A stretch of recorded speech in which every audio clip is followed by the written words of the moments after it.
Greetings from Tokyo, my dear friends. This is Daisuke, and I very much hope that this video finds you well and in very good spirits wherever you are in the world.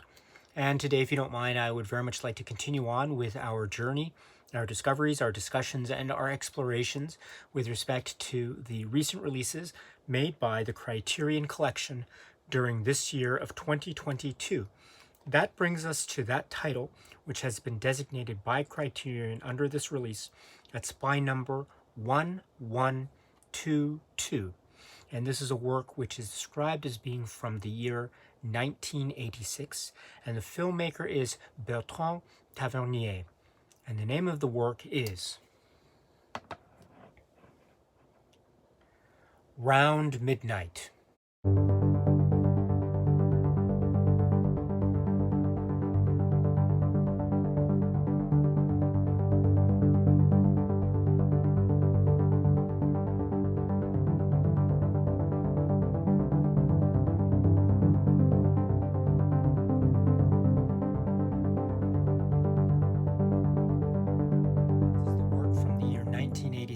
From the filmmaker Bertrand Tavernier, and among its incredible cast we have playing the key central protagonist role of the character Dale Turner.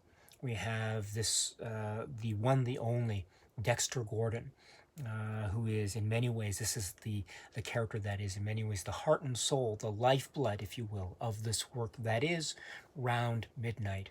And I say that about this this key character because indeed this film is focusing in on this particular human being, this musician, this jazz musician, in a certain point in his life. One might call it maybe a somewhat later in his life, later in his career, maybe entering in or already well settled inside what might be called a type of twilight, if you will.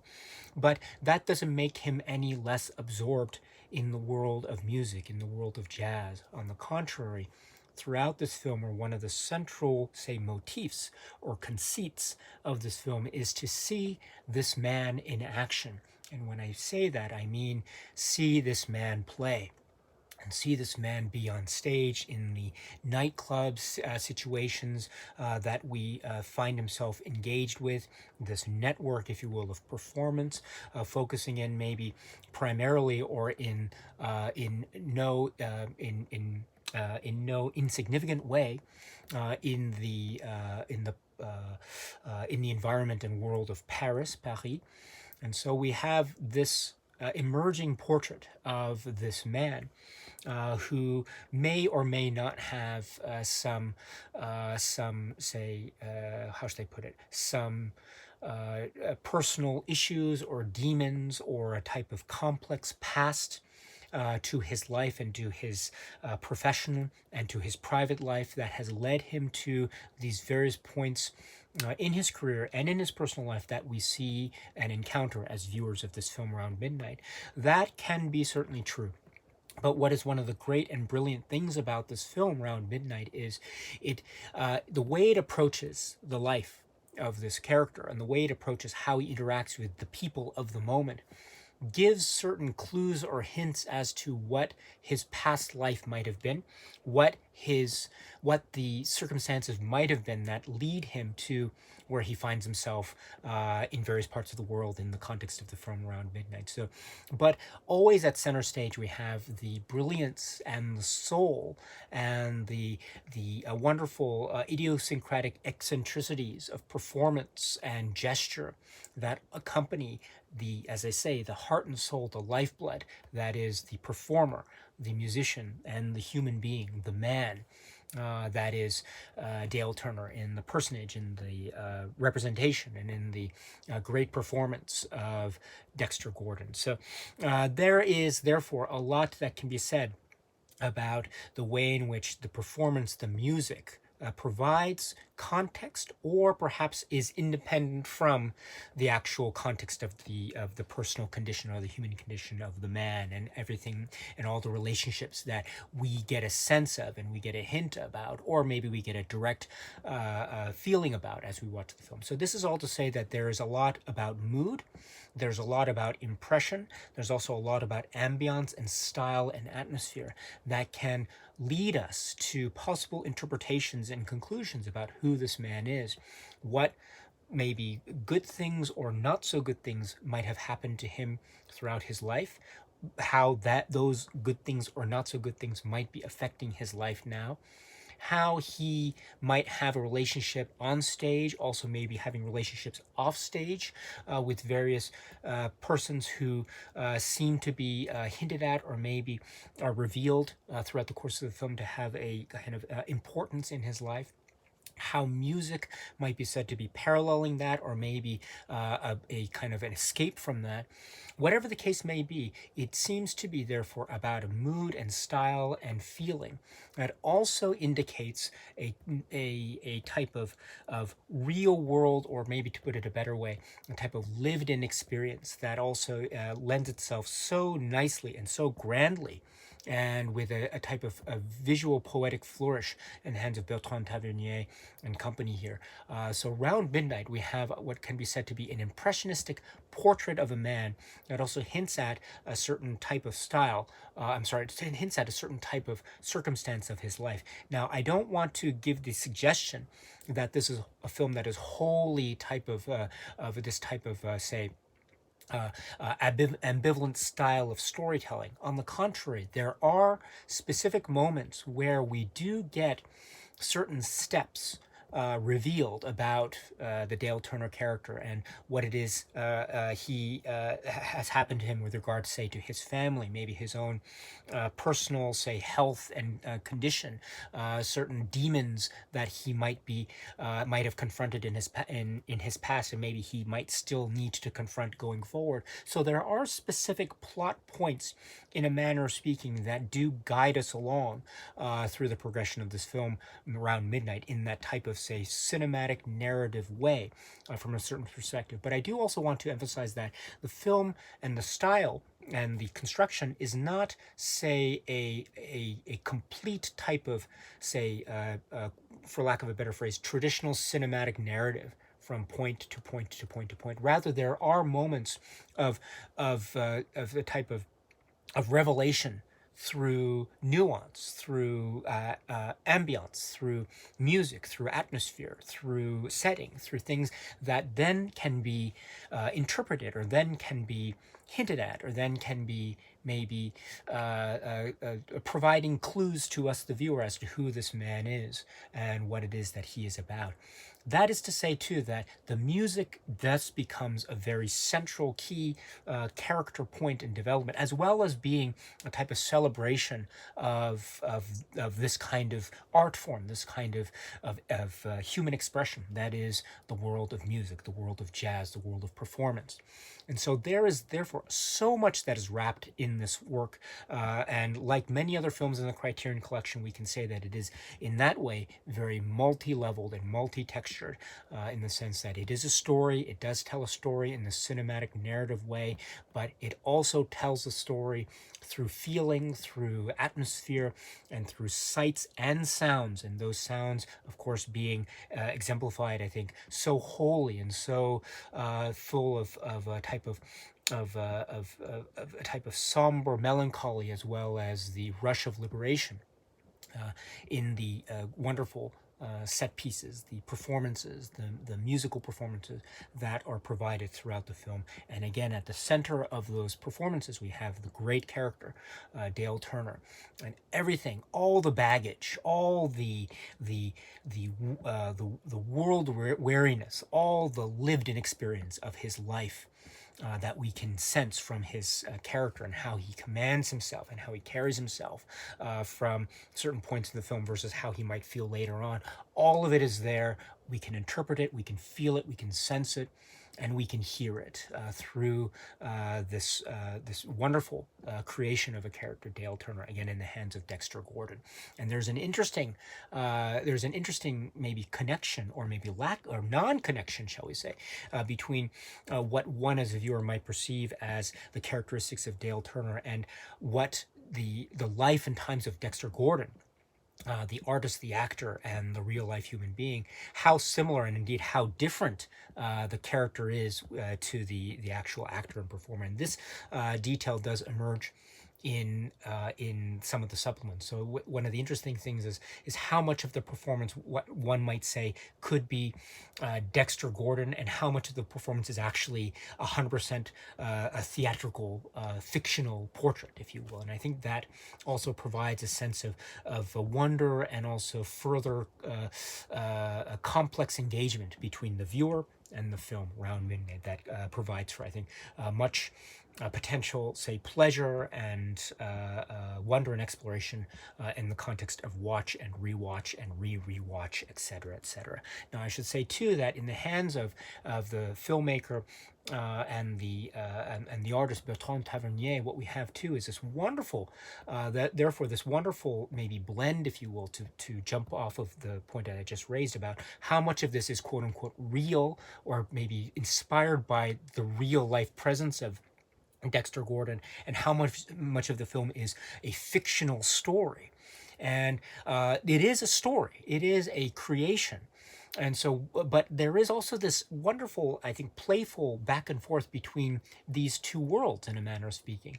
It's not to say that this is in any way a type of, the style of film is not in any way, or not, I would suggest that it's not necessarily in the, say, quasi-documentary or cinema verite type of roots, in a manner of speaking. However, there is a way in which this film does play with form in that way. What gives us a sense or semblance of the reality versus what is theatrical, and what is the performance, and what is the stage. And I think this is also shining through in a lot of the choices in terms of the decor, in terms of the set dressing, in terms of what is a type of quote unquote real locations setting versus what feels like a stage set, and a purposefully staged set, I should say, and how that can thus inform our further interpretation or viewing of this film as this type of playful back and forth between what we might sense as being something inspired by the real and the real world versus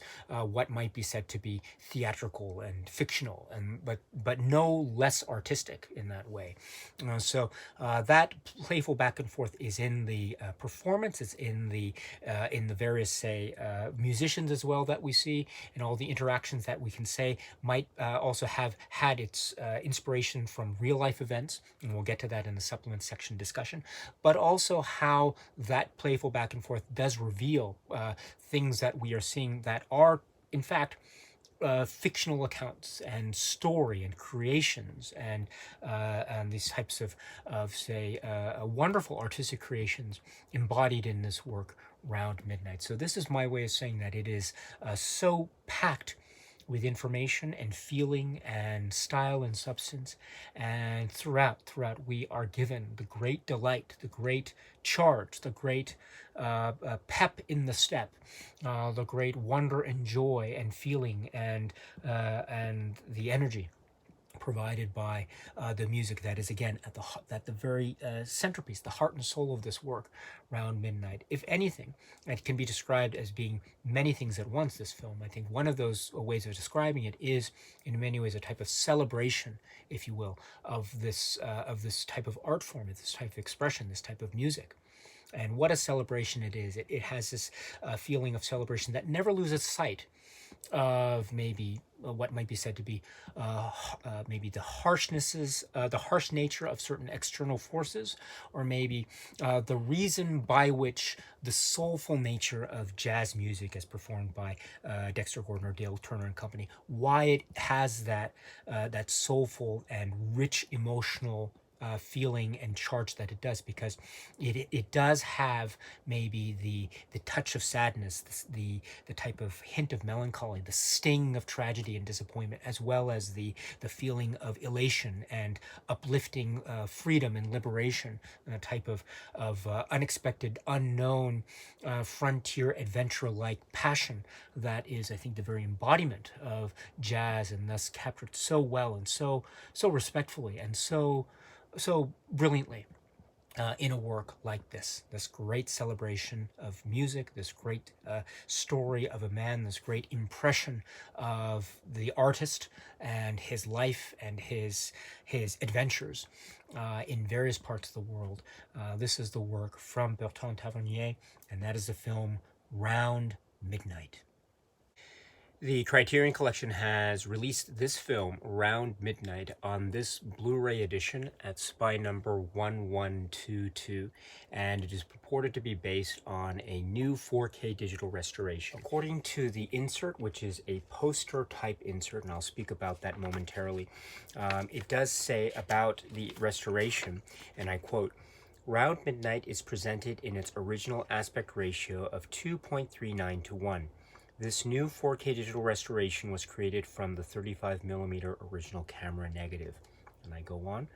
"The original 2.0 surround soundtrack was remastered from the 35mm magnetic tracks. Please be sure to enable Dolby Pro Logic decoding on your receiver to properly play the Dolby 2.0 surround soundtrack." And so I should say also that in addition to that 2.0 soundtrack option, there is also an alternative 5.1 surround soundtrack DTS HD Master Audio option as well available for purposes of this viewing. So you can choose one or the other when you watch this. For me, unfortunately, I can't claim to have any set base, knowledge base of expertise when it comes to, say, past releases of this film,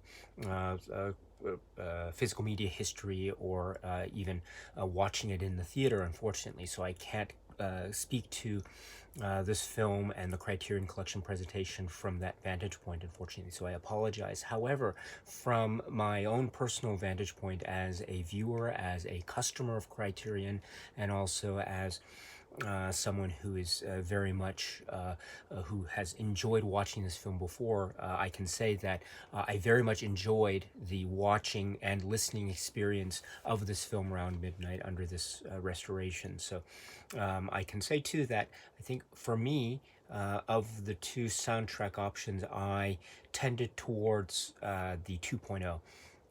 But again, there are the two options there, and I speak to my own limited experience, but still, from that vantage point, I enjoyed this presentation very much, and I enjoyed revisiting the film immensely through this particular presentation, and the look and the feel and the sound of it. So just for your information, just in case you're interested. And then going forward, the release also, as with Criterion releases all around, does include a number of supplemental features here. So I'd like to focus in on what those supplements are. They're really quite rich and rewarding in their own ways. So first up, we have a 2021 one-on-one discussion or interview with Gary Giddens, who is a jazz and culture critic, and this is approximately 23 minutes. And here he discusses Round Midnight and Bertrand Tavernier and Dexter Gordon, etc., in his context or from his vantage point as a jazz music critic and fan and aficionado, and also a kind of historian, because he has that great knowledge base, and also as a film critic as well. And here he speaks about his initial watch of the film Round Midnight and his initial response to it. And he mentions here how his initial response to the film was not so positive. It was quite a negative film review. And it was maybe it might be described as being quite critical, perhaps even scathing. And in that way, we have the film critic speaking as to the circumstances surrounding that initial critique, that review that he himself wrote. Now, what makes the story interesting, and what Gary Giddens then gets into in this interview, is how he then, after the publication of that particular film review of Around Midnight, Gary Giddens then explains how he received a letter, a written letter from the director Bertrand Tavernier himself. And he was very struck by this. He describes how the Tavernier response was quite long, and it was extensive, however, and it went point by point as a type of counter argument to the various points that were raised in the original Gary Giddens film review. And what Gary Giddens says in this interview here too is that he was very struck about how respectful in tone this letter from Tavernier was, this written letter. Of course, it was a type of maybe discussion or debate or counter argument in that sense. So sometimes those discussions might not always turn out to be the friendliest of discussions, shall we say. However, for Gary Giddens, he says it was very respectful. It was very enlightening for him, and it also showed in that response maybe the way in which maybe Gary Giddens could see the vantage point and the philosophy of the filmmaker Tavernier as he tried to approach and craft and mold and ultimately create and release what ended up becoming the film Around Midnight.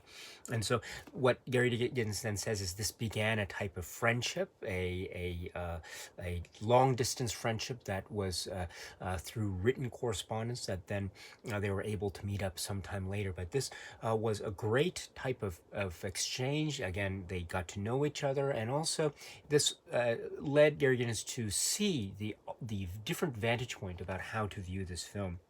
And so what he then discusses in this interview, this great interview, is how he maybe now views the work and how he regards it, and he regards its strengths so much. There are some weaknesses that he still acknowledges in this interview, but I think that's very fair and very reasonable. What's so remarkable, however, is that he does acknowledge maybe that he has shifted his viewpoint, and based on that viewpoint, he now just makes his comments here about the film. He talks, for instance, about how in Around Midnight, and perhaps in the filmography of Tavernier, we have this notion of the outsider, the focusing on the outsider, someone who maybe has difficulty for whatever reason, for whatever set of circumstances that are presented in that certain film, is unable to quote unquote fit in to, say, society writ large, in a manner of speaking. But maybe the film is about how this character tries to do so, or tries to compensate, or tries to otherwise adjust or adapt, or otherwise resist in whatever form of individual freedom or expression that might be had in that given film. For Around Midnight, we are talking about the character of Dale Turner, and there is a sense of him being on the periphery, on the outside. Of course, he does find his niche, he does find his place, in a manner of speaking, and he does so in a really artistically beautiful way. But there's also the aspect of him being on the fringes. There's being almost down and out, being tired, being weary, world weary. And we do get the sense as the film progresses why this might be the case. So Gary Giddens then provides this point as a means to connect it to the overall context of the Tavernier filmography, which I think is really, really great. And also he describes it, Giddens does here, about how this film is not necessarily a type of quote-unquote straightforward traditional narrative work. It's not like a A to B to C to D plot intensive film in that manner of speaking. Not to say that there's anything bad about that type of film construction, on the contrary, but what Giddens is saying here is that for Around Midnight, it is, in his words, a genuinely avant-garde work or mood piece. And I really love that expression. It really is. It has this sense of a type of beautifully applied wandering, in a manner of speaking, which I think is very much apropos, not just to the sense of the character of Dale Turner, in the sense of maybe he is lost or wandering himself, trying to find his bearings, in a manner of speaking, but also because in a purposely poetic applied way, it might be seen to be the way in which there is a type of organic, growing, and almost improvisational sense of the way in which the music and the jazz grows and turns into something magical on the spot. And so I think there is a sense of the unknown and the wandering and the discovery and trying things out, which I think is very much going hand in hand with the sense of the avant-garde, which I think is what Gary Giddens is hinting at here, or not hinting at, but directly referring to, which I think is brilliant. And then speaking of the music, he does talk about how the Tavernier was insistent about trying to, when he was shooting the musical performance scenes, the scenes here, he wanted to have live recording, or the recording of the music live as it was happening, in order to be able to capture the essence of what it was the musicians were going through at the moment. I mean, it was, you could either have the music recorded prior and then have it played back as the film was being filmed on set or on stage or on location, whatever the case may be. But here, there's a spirit or feeling about having almost a resolute and almost absolute respect to the music on the part of Tavernier and company. So I think that is a very to go further, this is even more, I think, support for the argument or assertion by Giddens about how this is a very quote-unquote non-conventional film in a great way, in a really great way. So this is a film about nuance, atmosphere, and mood, and also about the quote-unquote unconventional, or the wandering, or the unknown that might lead possibly, potentially, maybe, and indeed, yes, in the case of Around Midnight, to some really glorious and beautiful things. So, and then we have, just going forward here, talking about Dexter Gordon, and Gary Giddens does refer to the fact that while it might be, when one watches the film for the first time, perhaps, and I certainly was one of the people who, when I saw this film for the first time, not having, or having a very limited knowledge of, say, jazz and jazz history, and watching the film, knowing that this was Dexter Gordon, but not knowing so much about, say, the biography of Dexter Gordon per se, it was very tempting for me as a viewer to look at this film and think, my goodness, this feels like perhaps it is almost a biographical depiction of Dexter Gordon himself, the man. Because there seems to be such a close link in my mind as I watch the film between the character of Dale Turner and Dexter Gordon, the actor and the musician who portrays him on film. However, Gary Giddens here does remind us that Dexter Gordon is playing a character that is, in many ways, there are similarities, but there are also, in a lot of ways, many, many, many differences. This is a totally different character than the man who is Dexter Gordon, and so he is not playing himself. And Gary Giddens does give indications to this effect about how there might be certain gestures that Dale Turner had as a character that really weren't Dexter Gordon's, but they were thought up by the actor in order to try to create this, say, template or this image in his mind about how he should play the character. So this is very much, the tools and craft of acting. And I love this because Gary Giddens does remind us about how thoughtful Dexter Gordon was in trying to thus create this character. And it does therefore further emphasize just how deeply brilliant Dexter Gordon's performance is. It is a really, it's a remarkable performance. It is.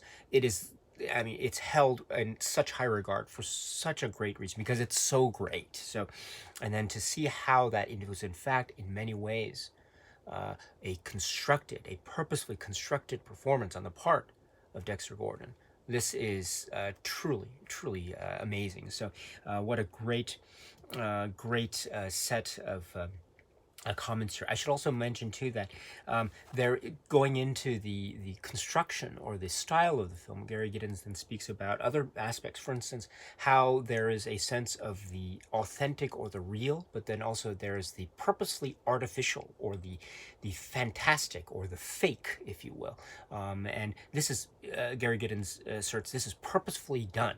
in order to create a sense of mood or aesthetic or style or effect.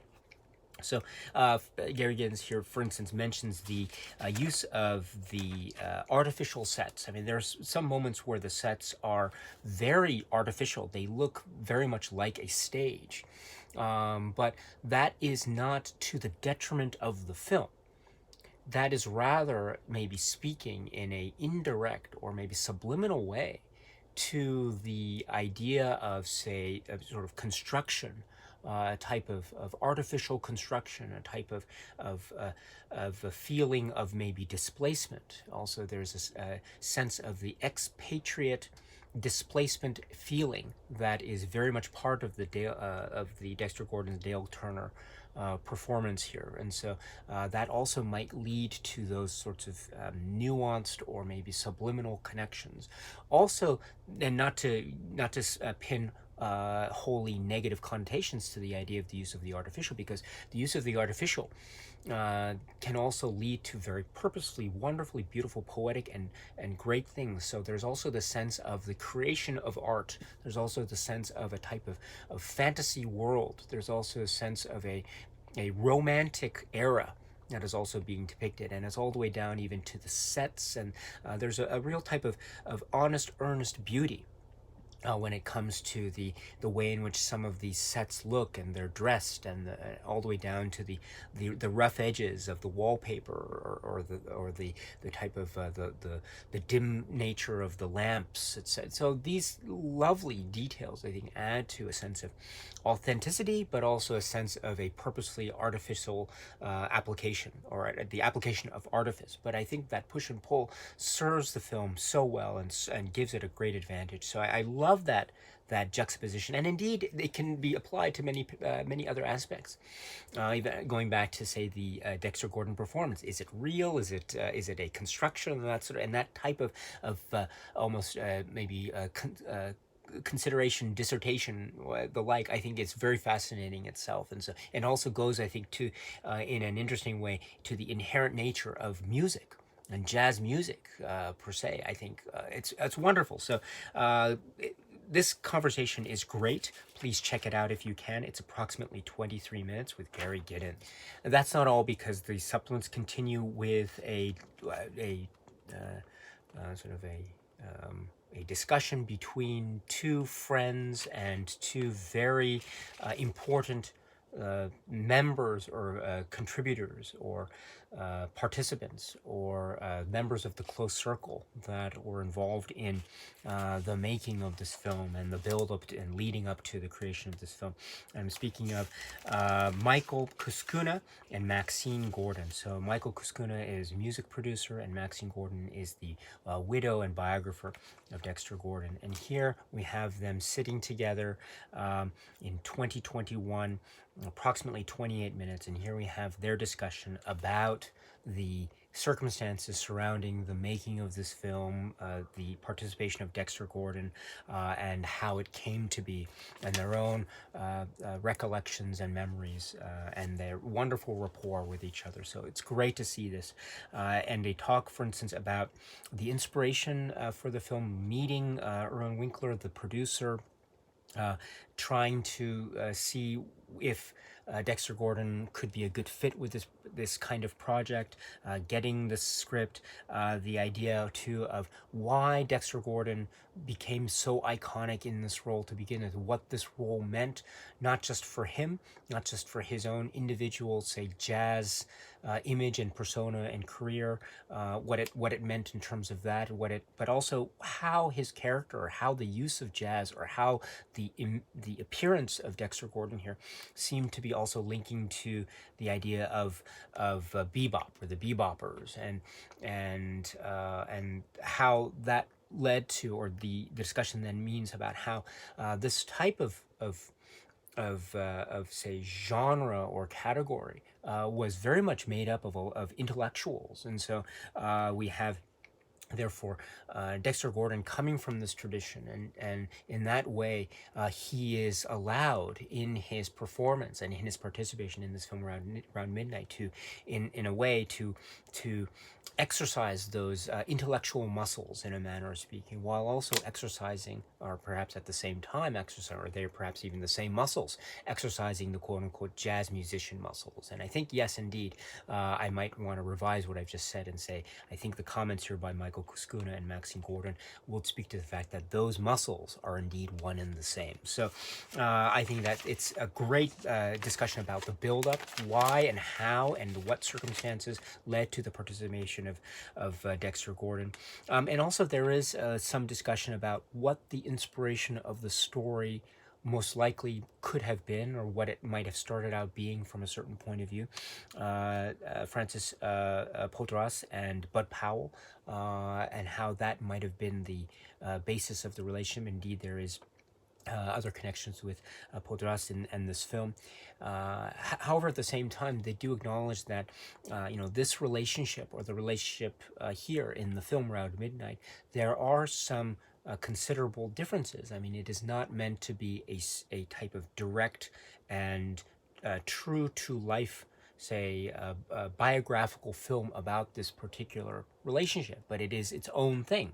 It's its own creation, and it does go in its own directions, different from, say, what might have occurred in the circumstances and background of the Poitras but Powell relationship. So this is a very important concept. This is based on maybe something that was true to life, but then it's also a work of fiction.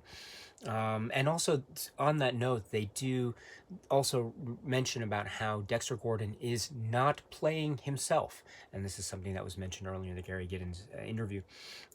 There is also a sense of, there are reasons why he does that. They talk about the certain way in which he would carry his instrument, or the certain way in which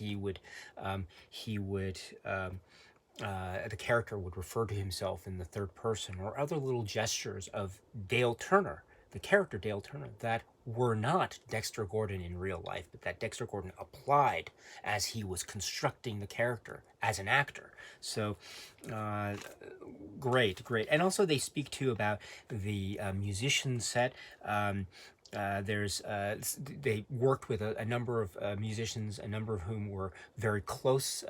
There's a great anecdote about Cedar Walton about how, in order to shoot the film or become a participant in the film, they were flown from wherever they were in the U.S. to Paris. And there's a quote about how one of the musicians said, "Did I fly first class to Paris to play the blues?" So this is part of the way to say, using this anecdote, about how this was an opportunity too for a number of these musicians, including Dexter Gordon, I might say, to really have fun and do what it is they do, which is play, which is create, which is to make music. And to be flown on these, and be treated like these stars and given this treatment, and to be starring in a film like this. I mean, it's wow. So that, I think, is a great anecdote that is shared here to show, again, the spirit of the film as it was being made. They do talk about, speaking of the musicians, they talk about Herbie Hancock and John McLaughlin and Pierre Michelot and Freddie Hubbard and Bobby Hutcherson, etc., and other performers that are appearing here. And so they do mention about some of the ways in which they do appear, maybe in the music club scenes, or maybe also in some a little bit more involved acting roles, whatever the case may be.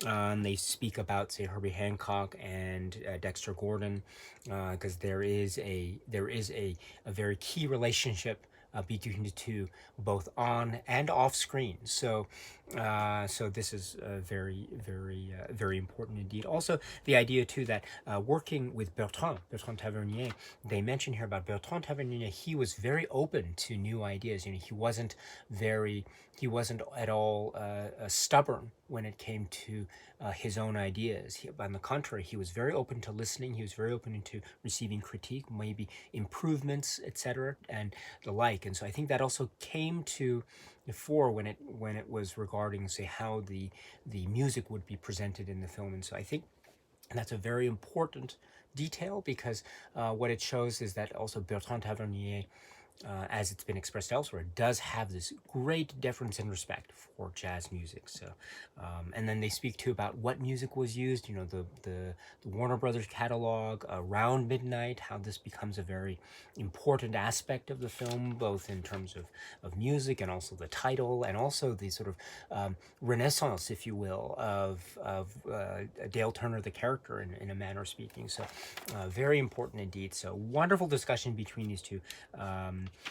Michael Kuskuna and Maxine Gordon. Again, approximately 28 minutes. Then continuing on with the supplements, we have a documentary which is totaling 52 minutes. And this is given the title Before Midnight, Jean Achache, Before Midnight. Now, what I understand this is there is footage that was shot circa 1986, around the time of the making of the film, right? And then what ended up happening was that this footage was then assembled and put together for purposes of this documentary type of work. And I understand that the putting together of that, those component parts, was done around 2022. So it's therefore described as, I think, a 1986 behind the scenes documentary, but it is using that footage, and it was brought together, I understand, somewhat recently for purposes of showing this 1986 footage. So it is a great way of presenting what was initially shot during that era, during that time. So that's my understanding. If my understanding is incorrect on this aspect, please feel free to correct me here. But that's what I understand is going on, and in that way, this work is it's a behind the scenes making of documentary, in a manner of speaking. What's the phrase? A fly on the wall type of documentary, which is wonderful, really, really wonderful, because you see the filmmakers, cast and crew on those locations, on those sets, or the locations, whatever the case may be. You see the producer, Owen Winkler. You see director Bertrand Tavernier. You see the great assembly. You see the great members here. You see Dexter Gordon, Herbie Hancock, Francis Podras, Alexandre Trauner, Lonette McKee, etc., Pierre Michelot. And you see and hear them. They do speak. They do talk about specific components, specific aspects of their component parts of the film.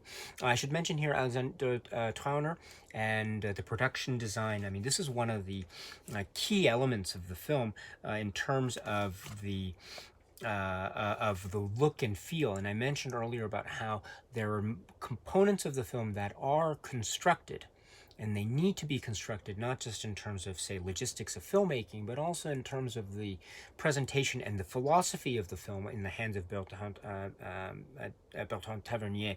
And so the contribution of Trauner is really quite extraordinary. I'm glad it's made mention here. It's also made mention elsewhere in the supplemental material from Criterion, but it's really great to see that here. We see the shooting on the set aspects. We see also parts about shooting in a studio. There are some really great moments too. So many moments. We see the musicians. We at work at play. We see Herbie Hancock, for example, and then also speaking of that, the interactions between Bertrand Tavernier and Dexter Gordon. I mean, those are captured here. We see that in action, and wow, it's a great thing to see. It's really wonderful. So we have so much here to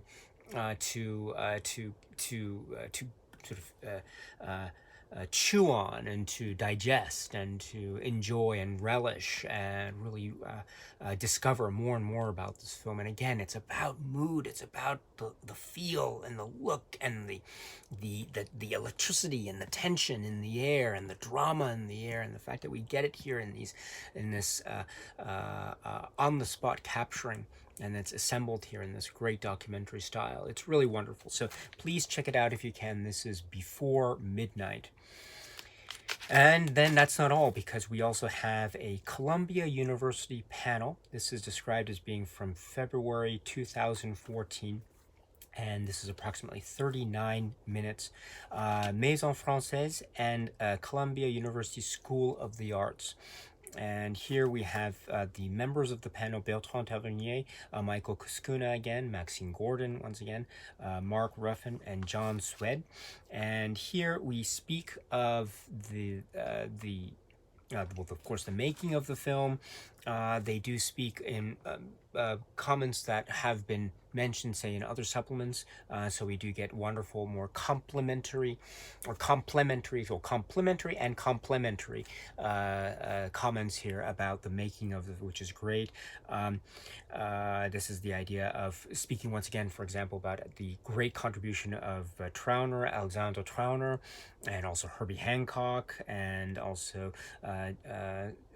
Professor Zwed here talks about this from his perspective, how this film too figures in to the context of what he refers to as jazz cinema, which I think is a really great discussion here. He talks about the sort of history of jazz cinema, and also jazz performers on screen, African American performers on screen, and in that context, how this film Around Midnight is in many ways consistent with that context, but also quite revolutionary in many ways as well, almost breaking the mold and setting off its own thing in a brilliant celebratory way. And so John Zwed's, Professor Zwed's comments here are really quite wonderful.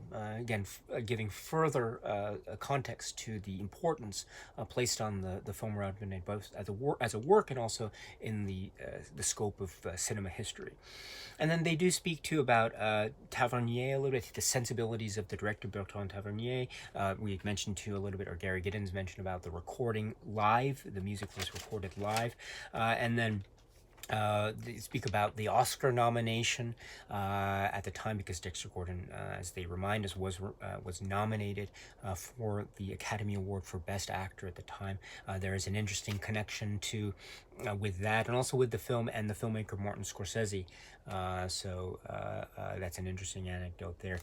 And so Maxine Gordon as well in particular does speak about Dexter Gordon's response to his appearance in this film, the reaction from the general public writ large to this film, and also the critical acclaim that this film deservedly received. So all this is a great panel, and I'm glad it was included here. So again, this is the Columbia University panel from 2014, approximately 39 minutes.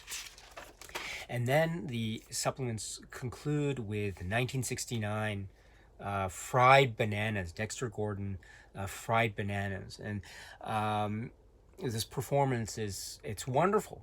It's wonderful because what it does is it reminds us of the brilliance of Dexter Gordon. It also gives us an excerpt of the music and the performance. It also makes us just reminds us too about how sort of iconic and how wonderful Dexter Gordon truly is. So great to have Fried Bananas here. And so that rounds out, this is approximately 11 minutes from 69. That rounds out the supplements. Great set of supplements overall. Wonderful indeed. Now I should mention here the overall packaging and design and the insert here. I love this look, this aesthetic, and it says here, art director is credited to Sarah Habibi, designer F. Ron Miller. I love this aesthetic because it has that look to it, which is like a record, a cover to a vinyl record or something. So I love that. It gives also to that nice palpable feel, and it has this great, very accessible aesthetic that is also quite effective. So I love this very much, and it has a nice effect to it. It's great, all the way down to the marking here of stereo. So a wonderful job with the art. I think it's very effective indeed. Now I should point out too that the insert is a fold-out insert, which is like this, and then if I'm sorry, I just open it up here. The disc is, of course, in this plastic case, which is the copy that I've received, and the insert would go into this compartment here on this side of the interior of the plastic casing. And I've already removed it for purposes of this recording. And as you can see here, it is a fold-out, excuse me, it is a fold-out poster type. And so you have on the one side poster, and then this fold-out element here, and the art, and then on the back we have the essay. So I'm not a fan of the fold-out type. I'm not a fan of the poster type. It's a little bit unwieldy, and while I appreciate the poster aesthetic and I appreciate that type of look, I always prefer to have a staple booklet. And I've mentioned this before, and I'll say it again, which is the staple booklet does afford more writings, more essay options, more possibilities in that way. And also for the poster type, while I appreciate the concept behind poster types, I don't fold them out and put them on my wall or anything like that. I always like to keep them in the casing, and so I can refer to the essays when I want to. So in that way, I'm not a fan of the poster fold-out type at all. That's not to take anything away from the film itself and the release itself, but just as a kind of, I don't think Criterion. I don't know if Criterion would. I don't know if they would hear this particular message. I don't know if they're watching this video. They're probably not. But just between you and me, I can say that I really wish that Criterion could just go with the staple booklet type. I really wish that it could be the case, because it can just give so many more possibilities in my view. Now, that being said, I don't want to take anything away from, as I say, the look and aesthetic of this, given this particular insert format, because I think it is great. Again, it's another type of depiction of the poster or the art. This is a kind of same or similar type of aesthetic, although the picture used for the poster here is a little bit different, of course, or a lot different than what we have in the actual cover art for the case itself. So that's an interesting and great option as well. And then I mentioned here the essay. So I think the essay is great. The essay is great. The actual paper format, again, I could do with other format changes there, but the content of the essay is superb. Let me say it again. This is the essay, which is from Mark Anthony Neal, Return from Exile. This essay is superb. It is superb. So please, again, when you watch the film first. After you've seen the film, go to this essay. Go to this essay. It's great. I mean, I would actually suggest I think it's so great. When you finish, go immediately to the essay. And Mark Anthony Neal's essay is wonderful because it goes everywhere. It goes everywhere, and it does so in this easily. You can follow it so easily. He presents it in a way that is not, how should I say, overly esoteric. It's presented in these great digestible chunks, and they give this nice flow, and everything is covered. Everything is covered here in this way too that might give enough context, and also for others it might be the sort of impetus to want to try to follow through with more further research on your own about Dexter Gordon, Tavernier, jazz, Round Midnight, Herbie Hancock, the construction of the film, etc., etc., etc. So this is a great essay, Return from Exile by Mark Anthony Neal. Please check it out if you can. Really, really wonderful. So, in that context, my dear friends, this is the release from Criterion. The Blu-ray edition is what I have here of the film Round Midnight. And so, my dear friends, Thank you very much for watching. I very much hope that this video finds you well. And if it does find you well, then yes, if you have the opportunity, please watch a lot of great movies, including this film, Round Midnight. This is a wonderful work, so filled with life and feeling and the lived-in stuff that makes watching movies like this so magical. So, Round Midnight, my dear friends from Criterion. Please check it out if you can. All right, so until we meet again, my dear friends, please be happy and healthy and well, and please keep on watching a lot of great movies. Thank you so much, as always, for your time. I very much appreciate it. Stay strong, stay safe, and cheers.